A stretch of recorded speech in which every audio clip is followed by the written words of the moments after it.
Hello बच्चों, let's read the given question. The question says a solid sphere of mass 1 kg rolls without slipping on a plane surface.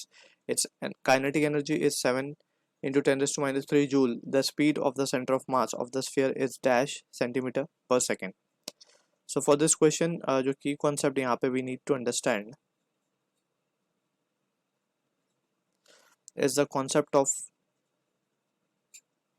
rolling motion, and we will be dealing with pure rolling on a horizontal surface.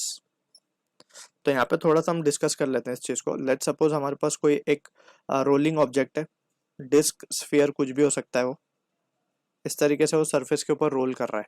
ठीक है. अब यहाँ पे जो contact point है basically इस sphere का, so for pure rolling condition क्या होती है, ये जो कांटेक्ट पॉइंट है it does not, it should not slip, right, और it should be at rest with respect to ground. इस तरीके का एक कंसेप्ट यहाँ पे हमने ऑलरेडी पढ़ा हुआ है. तो यहाँ पे हम देख सकते हैं कि इसके पास, अगर इसके सेंटर के पास जो स्पीड है वो है vc, that is the speed of centre of mass, and it is also having a rotational speed omega. तो इस पॉइंट पे हम देख सकते हैं दो स्पीड आएंगी. एक आएगी r omega if r is the radius of this rolling object, r omega पीछे की तरफ due to this omega, and vc आगे की तरफ.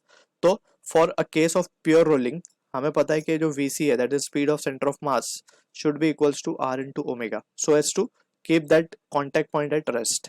तो ये कंडीशन नेसेसरी है फॉर प्योर रोलिंग. अब यही चीज को हम यहाँ पे अप्लाई करेंगे. अब क्योंकि ये ऑब्जेक्ट रोल कर रहा है तो इसकी जो काइनेटिक एनर्जी होगी, kinetic energy of rolling object, ये होती है kinetic energy of translational motion की वजह से और plus kinetic energy of rotation. ठीक है. अब काइनेटिक एनर्जी ट्रांसलेशन की बात करेंगे तो it will be half M V C का स्क्वायर प्लस हाफ, रोटेशन की बात करेंगे तो it will be half I omega का स्क्वायर. ठीक है. And since it is a case of pure rolling, हम पहले तो हाफ को बाहर ले लेते हैं. तो यहाँ पे क्या बचेगा, एम वी सी का स्क्वायर प्लस आई इंटू ओमेगा को हम क्या लिख सकते हैं, वी सी बाय आर. तो वी सी का स्क्वायर अपॉन आर का स्क्वायर. तो इस तरीके से इसको फर्दर अगर हम रिजोल्व करें तो half into M V C square plus I को, that is moment of inertia बोला गया. ये आई क्या, मोमेंट ऑफ इनर्शिया. और यहाँ पे कौन है, सॉलिड स्फीयर है. तो सॉलिड स्फीयर के लिए जो मोमेंट ऑफ इनर्शिया होता है about it centre of mass, वो given by, it is given by the formula 2/5 mr square. If m is the mass of it, this sphere, and r is the radius. तो यहाँ पे हम ये substitute कर देंगे 2/5 mr स्क्वायर इंटू वी सी square upon r square. तो यहाँ से r स्क्वायर कैंसिल हो जाएगा, एंड वी कैन सी के ये सारी चीज़ें होने के बाद we can just substitute the formulas. So we can write therefore kinetic energy rolling, जो बेसिकली रोलिंग मोशन की काइनेटिक एनर्जी है वो हमें गिवन भी है 7 इंटू 10⁻⁻3. पहले हम इसको थोड़ा सा सॉल्व कर लेते हैं. 1/2 इंटू, यहाँ पे अगर हम देखें मास गिवन है 1 kg और वीसी हमें फाइंड करने को बोला गया, तो ये हो जाएगा वी सी स्क्वायर प्लस यहाँ पे बचेगा 2/5 वी सी का स्क्वायर. तो इसको और सिंप्लीफिकेशन वी कैन सी, ये हो जाएगा half into 7 v C square by 10.